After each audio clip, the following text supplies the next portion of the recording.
Ketika menerima kabar jika album Kugadaikan Cintaku terjual dengan angka fantastis, ia menyikapinya dengan datar. Bagi Gombloh, setidaknya ada uang lagi untuk saudaraku Wong Cilik, seperti wanita di lokalisasi, tukang becak, serta kerabat lain yang membutuhkan bantuan. Hanya itu yang terlintas dalam pikirannya.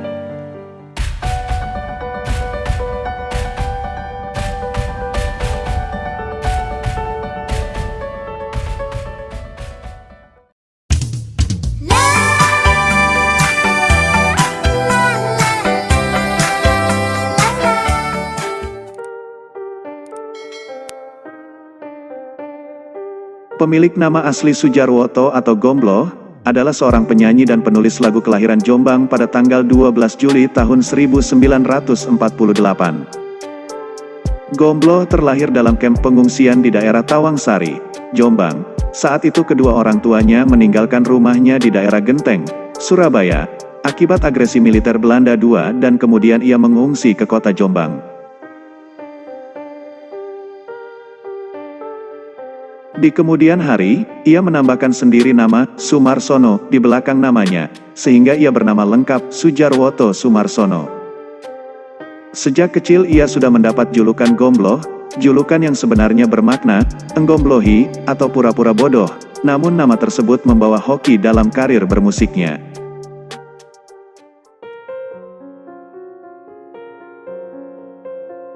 Gombloh dilahirkan sebagai anak keempat dari 6 bersaudara dalam keluarga Slamet dan Patuka, yang merupakan seorang pedagang kecil yang hidup dari menjual ayam potong di pasar tradisional di kota mereka.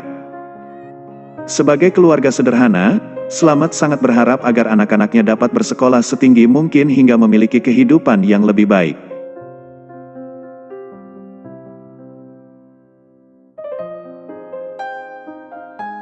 Gombloh memulai berlatih musiknya sejak tahun 1962, dan membentuk band pertamanya bersama 4 temannya bernama The Dangerous saat ia masih bersekolah di SMP. Saat itu Gombloh berperan sebagai pemain gitar melodi. Kemudian saat ia SMA, ia berperan menjadi pemetik gitar bass dan ia membentuk band barunya bernama The Serial, yang banyak membawakan lagu-lagu The Beatles. Kemudian, pada tahun 1970, Gombloh menyelesaikan pendidikan sekolah di SMA Negeri 5 Surabaya, dan melanjutkan berkuliah di jurusan Arsitektur Institut Teknologi ITS Surabaya, namun tidak diselesaikannya karena ia memilih menuruti nalurinya untuk terjun ke dunia bermusik. Pada saat itu, Gombloh pada kenyataannya tidak pernah berniat kuliah di ITS, namun ia melakukannya karena kasihan dan menuruti keinginan orang tuanya. Akhirnya, ia sering membolos dari kampus teknik yang terkenal dengan disiplin terketat di Indonesia itu, dan kelakuannya ini akhirnya diketahui ayahnya setelah Slamet mendapat surat dari ITS yang memberikan peringatan. Akhirnya, Gombloh bereaksi dengan menghilang, minggat ke Bali dan bertualang sebagai seniman, karena jiwanya yang bebas tidak dapat dikekang oleh disiplin yang ketat dan kuliah yang teratur. Meski tidak memiliki gelar akademik dari ITS, Gombloh dipandang sebagai sosok yang memberi jiwa kemanusiaan, kebangsaan, dan kemanusiaan oleh para mahasiswa alumnus di ITS Surabaya.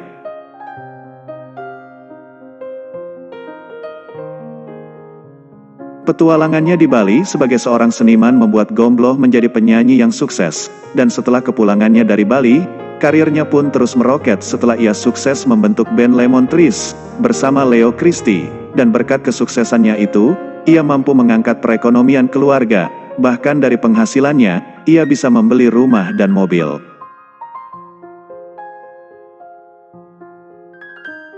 Setelah menjadi penyanyi sukses, Gombloh dikenal sebagai sosok yang tidak memandang untung rugi. Setiap menerima honor seusai manggung, ia gunakan untuk mencukupi keluarga, dan selebihnya ia berikan kepada orang-orang kecil di sekitarnya, atau yang lebih dikenal dengan sebutan Wong Cilik oleh beliau.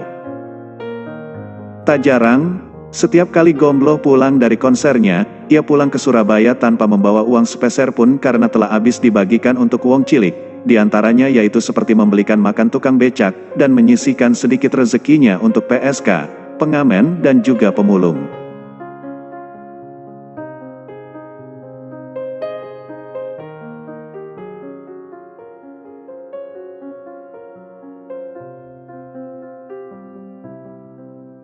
Karena kehidupannya sering menggelandang dan berbaur dengan wong cilik, ia pun banyak menciptakan lagu-lagunya yang menggambarkan dari rakyat kecil, seperti doa seorang kilang-kilang, poligami-poligami, nyanyi anak seorang pencuri, selamat pagi kotaku. Lirik-liriknya puitis dan misterius, sebagaimana penyanyi balada semasanya, seperti Iwan Fals dan Ebit G.Ade, Gombloh juga tergerak menulis lagu tentang kerusakan alam. Salah satunya adalah Berita Cuaca, yang lebih populer dengan nama Lestari Alamku, walaupun ini bukan judul yang sebenarnya.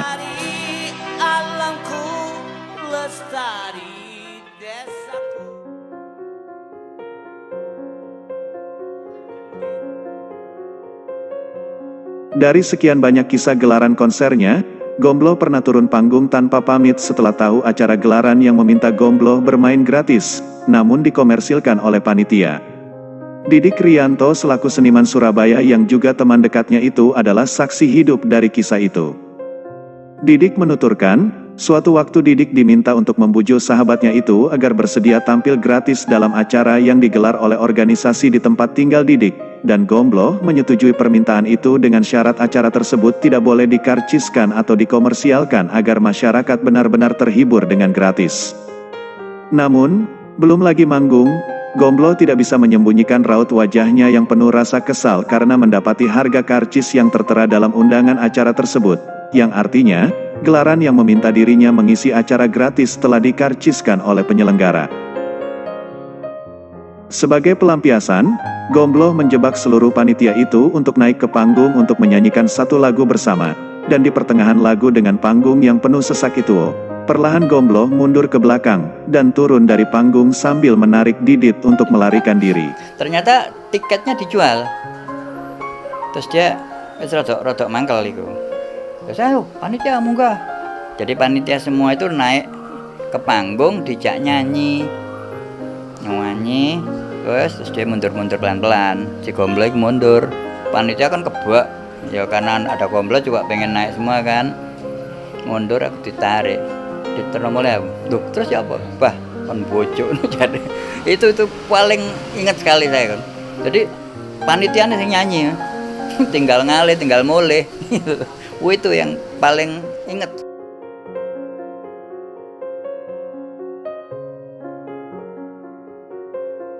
Ketika menerima kabar jika album Kugadaikan Cintaku terjual dengan angka fantastis, ia menyikapinya dengan datar. Bagi Gombloh, setidaknya ada uang lagi untuk saudaraku wong cilik, seperti wanita di lokalisasi, tukang becak, serta kerabat lain yang membutuhkan bantuan. Hanya itu yang terlintas dalam pikirannya. Gombloh juga dikenal sebagai musisi yang tidak gila tenar. Begitulah penilaian dari rekan-rekan seniman yang sering bercokol di Balai Pemuda pada era 70 hingga 80-an. Kehidupannya banyak dihabiskan di luar rumah dengan bermusik, menulis lagu, merokok, menggelar konser, kemudian menghabiskan malam di pinggir jalan dan bercerita soal kehidupan dengan siapapun yang ia jumpai di jalan. Beliau juga dikenal sangat empati dengan para PSK. Setiap ia berkunjung ke lokalisasi, di saat tamu-tamu pria sibuk berdatangan mencari hiburan dari pengguna rock mini di keremangan malam, namun Gombloh justru sibuk menghabiskan waktu untuk mendengarkan curhatan jeritan hati para wanita PSK tersebut, dan menyisihkan sedikit rezekinya untuk mereka. Gombloh bahkan punya satu mimpi yang dianggap gila oleh teman-temannya, yaitu, ia ingin menghapus prostitusi di muka bumi ini yang dimulai dari kota Surabaya. Meskipun akhirnya hanya terwujud 5% saja dari 100%, ia nekat memerangi hal itu karena Gombloh meyakini, tidak ada seorang wanita manapun yang bercita-cita sebagai seorang PSK.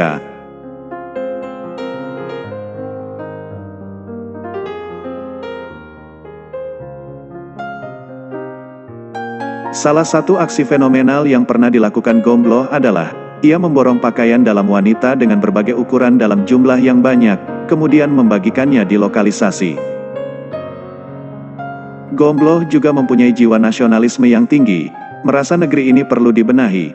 Ia tak berdiam diri, ia juga menyuarakan suara aspirasinya lewat lagu-lagunya untuk didengar oleh orang-orang di seluruh tanah air, yaitu antara lain, seperti Dewa Ruci, Gugur Bunga, Gaung Mojokerto Surabaya, Indonesia Kami Indonesiaku Indonesiamu, Pesan Buat Negeriku, dan BK, lagu yang bertutur tentang Bung Karno sang proklamator, Bahkan, lagu Kebiar-Kebiar saat itu banyak dinyanyikan pada masa perjuangan untuk menuntut reformasi.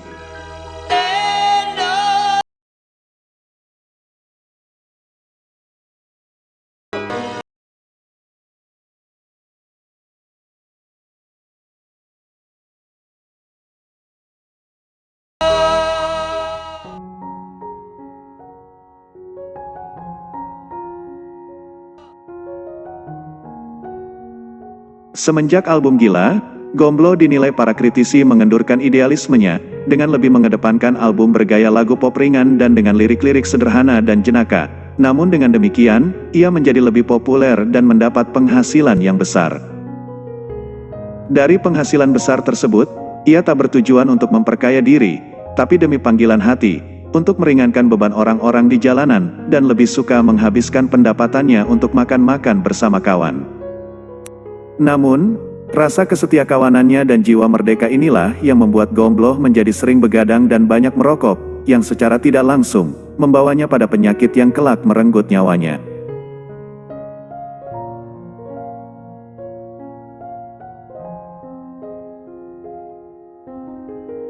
Besarnya arah pemikiran yang merdeka tanpa memikirkan kesehatan, membuat Gomblo mempunyai kebiasaan merokok yang sulit dihilangkan dan ia dikabarkan sering begadang.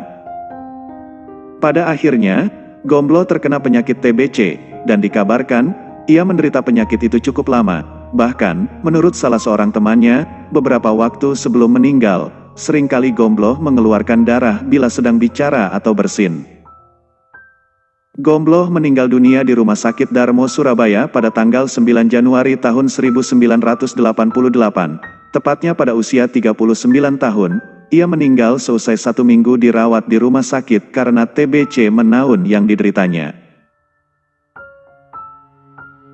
Sebulan sebelum kematiannya, Gomblo mendatangi Didik, teman akrabnya, meminta untuk membuatkan patung dirinya, dan permintaannya itu akhirnya digarap 8 tahun kemudian setelah kepergian Gomblo. Patung tersebut digarap bersama sejumlah seniman Surabaya yang membentuk Solidaritas Seniman Surabaya, dengan tujuan menciptakan suatu kenangan untuk Gomblo, yang dianggap sebagai pahlawan seniman di kota tersebut. Patung ini ditempatkan di halaman Taman Hiburan Rakyat Surabaya, salah satu pusat kesenian di kota tersebut. Seperti diberitakan, masyarakat Surabaya berkabung saat kematian Gomblo. Mereka memenuhi ruas-ruas jalan mengiringi kepergiannya, hingga menyebabkan kemacetan sepanjang 5 km. Kini, sang tonggak sejarah musik Surabaya, Sudjarwoto, telah menghadap keharibaan Tuhan Yang Maha Kuasa, dengan mewariskan banyak karya yang masih bisa kita nikmati hingga saat ini. Rasanya, tidak tahu diri jika saat ini kita tidak mengucapkan rasa terima kasih dan mengirim doa kepadanya. Semoga ia tenang dan mendapat tempat terbaik di sana. Amin.